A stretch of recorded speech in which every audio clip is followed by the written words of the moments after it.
아버지는 저에겐 아무런 관심도 없으셨어요. 엄마는 저를 정말 귀찮게 여기셨습니다. 무의식 속에 피해의식이 강한 사람들은 어떤 믿음을 꽉 쥐고 있냐면 이거는 100%예요. 100%. 결정을 못하거나 결정해놓고 늘 후회하는 사람이 있죠. 근데 이 도반들의 특징이 뭐냐면 끊임없이 마음속에서 여러분 여기서 엄청난 각성이 생겨야 돼요. 인류가 각성해야 됩니다. 여러분 인류가. 여러분 자존감은 다른 거 아니에요. 인생의 모든 것입니다. 인생의 모든 것이 자존감으로부터 나오고 그 자존감은 뭐냐? 내면의 나와 내가 얼마나 친한가, 내면의 나와 얼마나 깊은 사랑을 하는가, 내면의 나와 내가 얼마나 하나가 되었는가 하는 것이기 때문에 마음 공부의 핵심이기도 하고 그렇게 건강하고 아름답고 높은 자존감을 가지고 있을 때 내가 원하는 것들을 수월하게 창조하고 내가 갖고 싶은 거, 이루고 싶은 것들을 그냥 끌어당길 수 있는 거예요. 절대적으로 중요합니다. 제가 절대라는 말을 자주 안 써요. 그러나 자존감 앞에는 이걸 쓰는 거예요. 절대적으로 중요한 게 자존감이에요. 자, 그런데 자존감에 병이 든 사람의 첫 번째 특징은 뭐냐면 피해의식입니다. 자존감이 병들었다, 자존감이 아야하다 하는 것은 피해의식이 강하다는 뜻이에요. 이거는 100%예요. 100%. 이제 한 여인네가 어느 날 찾아왔습니다. 그러면서 하는 얘기가, 소장님, 저는 평생을 불행하게 살았습니다. 아빠는 공무원이라 2년에 한 번씩 전국을 유람하시고, 그리고 아빠가 맨날 집을 비우니까 엄마는 이제 심심풀이로 선풍기 공장을 다니시다가 바람을 피기 시작하셨네. 아버지는요, 저에겐 아무런 관심도 없으셨어요. 엄마는요, 저를 정말 귀찮게 여기셨습니다. 자기는 아버지의 사랑도 제대로 받지 못했고 어머니의 관심도 제대로 받지 못한 피해자. 평생을 그 감옥에서 벗어나지 못하는 사람이었어요. 그 증상은 피해의식이에요. 그런데 무의식 속에 피해의식이 강한 사람들은 어떤 믿음을 그냥 썩은 동아줄 같이 꽉 쥐고 있냐면 환경이 나를 만든다 라고 굳게 믿는 거예요. 무심한 아버지, 무심한 엄마, 가랭이가 쫙쫙 찢어질 정도로 없이 살았던 그 환경 때문에 나는 가고 싶었던 고등학교도 못 가, 대학도 못 가. 그러므로 나는 피해자야. 맨날 술 먹고 우리를 마른 북어 패듯이 그렇게 두들겨 팼던 우리 아버지, 그 아버지 때문에 나는 인생 이렇게 견판 5분 전 됐어. 그게 한편 일리가 있죠. 왜냐면 사람이라고 하는 게 가정 또는 주변 환경, 뭐 친구들의 영향을 많이 받으니까요. 한편 인간적으로 이해할 수 있고 공감할 수 있습니다. 그런데 우리가 정말 정신 차려야 할 것은 환경이 나를 만들기도 하지만 나도 환경을 만듭니다. 그러니까 피해의식에 사로잡혀서 주변 환경이 나를 만들어. 엄마 아버지 잘못 만나서 내가 이렇게 된 거고, 이 인간 잘못 만나서 내가 이렇게 된 거고, 직장 잘못 들어가서 내가 이렇게 된 거고, 애새끼들 잘못 만나서 내가 이렇게 된 거고, 나라 잘못 만나서 이렇게 된 거고, 어쩌고 저쩌고. 환경이 나에게 절대적으로 영향을 미치기도 하지만 내가 환경을 창조할 수도 있다는 믿음은 없는 거예요. 피해의식에 사로잡혀서 사는 사람들의 특징은. 그러니까 모든 것이 엄마 아버지 어쩌고 저쩌고, 아까 그 여인처럼 그게 굉장히 인간적으로 공감이 돼요. 굉장히 말하자면 동의할 수 있는 내용이에요. 그럼에도 불구하고 왜 내가 선택할 수 있는 것들을 다 포기하고 살았나 하는 거죠. 제가 그 도반에게 뭐라고 얘기했느냐. 도반님, 가만히 생각해 보세요. 다른 사람이 나를 대하는 태도로 왜 내가 나를 대해요?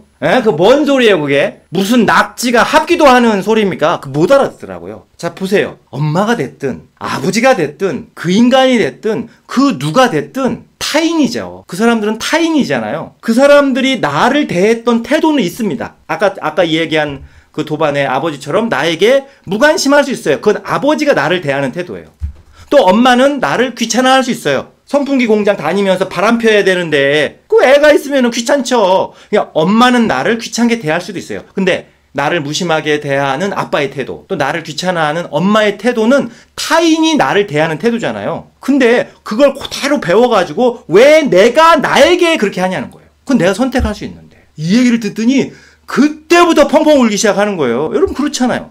아니, 가난한 집안에서 태어날 수 있어요. 아버지가 여자들 가르쳐서 뭐 하냐고 대학에 안 보낼 수 있어요. 그 상처가 될 수 있죠. 근데 그것은 아버지가 나를 대하는 태도였다는 거예요. 근데 그걸 그대로 배워가지고 아버지가 나를 그렇게 대하는 것도 억울할진데 그걸 그대로 내가 배워서 내가 나에게 해. 그럼 이게 진짜 억울한 거예요. 다른 사람들은 나를 그렇게 대할 수 있는데 왜 나까지도 나를 그렇게 대했냐는 거예요. 지금까지. 여러분 여기서 큰 각성이 일어나야 됩니다. 각성이. 정말로. 예를 들면 그 인간이 나를 함부로 해. 자존심 상하죠. 자존감 떨어지죠. 근데 그것은 그 인간이 나를 대하는 태도인데 왜? 나는 그 인간이 나를 대하는 태도로 내가 나를 대할까? 다른 사람이 나를 대하는 태도는 바꾸기 쉽지 않아요, 여러분. 왜? 그것은 그 사람의 일이니까. 그 사람의 마음이고 그 사람의 태도이기 때문에 그 상대방의 마음과 태도를 제가 간섭할 수 없어요. 그럴 능력도 없고 그럴 권리도 없어요. 그런데 내가 나를 대하는 태도는 내가 결정할 수 있잖아요. 그거는 엄마 아빠도 어떻게 못하는 거예요. 내가 나를 대하는 태도를 엄마 아빠가 어떻게 간섭하겠어요. 근데 우리는 억울하게도 엄마 아빠 또는 그 인간 주변 사람들이 나를 대하는 태도를 그대로 배워서 내가 나에게 대하면서 살았단 말이에요. 그러니 피해자가 될 수밖에 없는 거예요. 문은식 소장처럼 승리자가 돼야 되는데 왜? 주변 상황이 나를 만드니까. 서러운 사람 맨날 서러워요. 억울한 사람 맨날 억울하고, 분한 사람 맨날 분하고, 한스러운 사람 맨날 한스럽고 평생을 고모냥 고꼴로 살다 가는 거예요. 거기서 벗어나자고 마음 공부하는 것인데 여러분 정신이 번쩍 나야 돼요. 아 그렇지. 누가 나를 함부로 대해. 그 기분 나쁘죠. 그 기분 나쁜 일이에요. 그게 기분 좋은 일일 수가 없죠. 그런데 그걸 배워서 나도 나를 함부로 대해. 그러니 각성이 일어나야 한다는 거예요. 그러니까 피해의식은 근본적으로 내가 나를 믿지 않는 거죠. 내가 그렇게 나를 대하는 태도를 선택할 수 있다는 걸 모르는 거예요. 여러분 이게 자존감의 핵심입니다. 자존감의 핵심이에요. 다른 사람이 나를 어찌 대하든 그게 중요한 게 아니라 내가 나를 어떻게 대하나. 그거는 나만이 결정할 수 있거든요. 그게 자존감의 핵심이란 말이에요. 제가 엔터테인먼트 사업한다고 깝죽거릴 때 정말 깝죽거린 거죠. 그냥 혈기 하나로. 뭣도 모르는데 깝죽거릴 때 수많은 사람들한테 저는 사기꾼 소리 들었습니다. 이중인격자, 삼중인격자, 뭐 미친놈, 사이비, 교주냐, 네가 별놈의 소리 다 듣습니다. 근데 중요한 것은 그건 그 사람들의 시선이고 그 사람들이 나를 대하는 태도예요. 근데 내가 나를 대하는 태도는 나만 결정할 수 있어요. 그 사람이 사기꾼이라고 해서 내가 사기꾼 되는 것도 아니고요. 그 사람이 미친놈이라고 나한테 손가락질 한다고 내가 미치는 거 아니에요. 내가 선택하기 전에는 아무도 나를 바꿀 수 없어요. 근데 우리는 주변의 그런 평가, 주변의 그런 시선에 얼마나 많은 지배를 받고 지금까지 살아왔냐는 거죠. 그래서 여러분 피해의식은 다른 게 아닙니다. 나는 주변 환경이 만든다. 그래서 내가 할 수 있는 것은 아무것도 없다. 이렇게 스스로의 삶을, 스스로의 자아를 내팽개친 거예요. 그러니 나는 피해자가 될 수밖에 없죠. 여러분 여기서 엄청난 각성이 생겨야 돼요. 인류가 각성해야 됩니다. 여러분 인류가. 그렇죠? 두 번째, 자존감에 병이 든 사람들의 특징 중에 하나가 애정결핍입니다.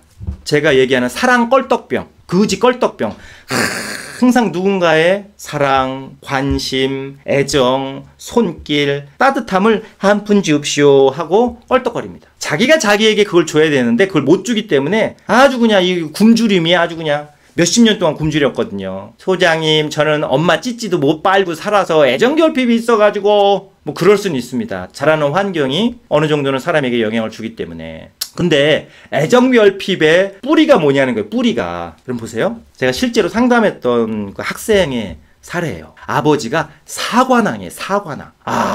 결혼식장을 4번 들어갔어요. 근데 3번은 비참하게 끝났어요. 서로 악수야 왼수야 하면서 그냥. 근데 4번째 마지막 결혼을 했을 때 새엄마가 정말 환생한 심사임당이 오셔가지고 드디어 이 가정에 평화가 찾아온 거예요. 저도 이제 그 엄마를 실제로 만나봤는데 와 정말 심사임당의 환생이라고 밖에 말할 수 없어요. 효녀 심청이 마음결을 가지고 있어. 이 녀석이 고등학교 2학년 때거든요. 그러니까 고등학교 2학년 때까지는 이게 이제 항상 남북전쟁이었었던 거예요. 집이. 아빠가 4번 결혼하면서. 여러분 상황을 알겠죠? 근데 이제 마지막 새엄마가 들어와서 살면서 드디어 이제 행복하고 따뜻하고 훈훈하고 사랑이 넘치는 가정이 됐는데 이 친구가 가출을 해버린 거예요. 느닷없이. 그래갖고 막 실종 신고를 내고 아이고 그 친구 찾느라고 애 좀 먹었습니다. 그래서 몇 개월 만에 겨우겨우 찾아냈는데 완전히 아이돌 뺨치게 그렇게 야리야리하고 예쁘고 잘생겼던 애가 완전히 스모 선수가 돼서 나타난 거예요. 6개월 만에. 6개월 만에 몸무게가 40kg가 들었어요. 40kg. 너 어디서 뭐 하다가 이렇게 물에 부른 호빵이 돼서 왔냐? 아침부터 저녁까지 술만 퍼마셨다는 거예요. 그래서 너 왜 그랬어? 너 왜 그랬어? 이제 니네 집이 이렇게 화목하고 아름답고 훈훈하고 행복해졌는데 너 왜 그랬어? 너무 어색하고 불편하고 이상해서 그 상황을 견딜 수가 없었대요. 근데 얘는 항상 애정결핍에 껄떡대거든요. 껄떡대. 그래갖고 제가 상담할 때도 예를 들면 비빔밥 같은 걸 먹으러 가잖아요. 같이 이렇게 쭉 상담을 하고 치유를 하다가 아이고 길동이라고 합시다. 가명이에요. 길동아 가서 우리 점심 먹자. 그래갖고 이제 저는 이제 비빔밥을 걔도 비빔밥을 좋아해요. 그래갖고 이렇게 비빔밥을 먹으면 꼭 저더러 비벼달라고 그래. 아니 고등학교 2학년짜리가 손가락에 기부스를 한 것도 아니고 그러면 그 밥을 다 비벼줘요. 돈가스 같은 거 먹으면 꼭 소장님 잘라주세요. 다 잘라달라고 그럽니다. 그 애정결핍이 심한 거죠. 어려서부터 그 엄마의 따뜻한 사랑을 못 받았기 때문에 그런 걸 그렇게 좋아해요. 그렇게 그냥 비빔밥 비벼주고 돈가스 나오면 잘라주고 이런 걸 엄청나게 좋아해요. 그런데 네 번째 새엄마는 아이 발이라도 씻겨달라면 발이라도 다 씻겨주는 엄마인데도 어색하고 이상하고 불편하고 가출을 해버렸다는 거예요. 그러니까 애정결핍이 있는 대부분의 사람들이 누군가의 사랑과 관심, 인정을 목마르게 기다립니다. 그런데 그 깊은 무의식 속에 어떤 믿음이 있냐면 나는 사랑받을 자격이 없어. 이렇게 믿어요. 그러니 이게 참 딜레마의 딜레마. 사랑 껄떡병이 있어가지고 항상 누구한테 기대고 싶고 관심 받고 싶고 챙김 받고 싶고 따뜻함을 느끼고 싶은데 저 마음 깊숙이 나는 사랑받을 자격이 없지. 경험이 없으니까. 그런 믿음이 굳건하다 보니까 항상 싸우는 거예요. 이게 싸워. 그래서 그게 자존감을 엄청 병들게 합니다.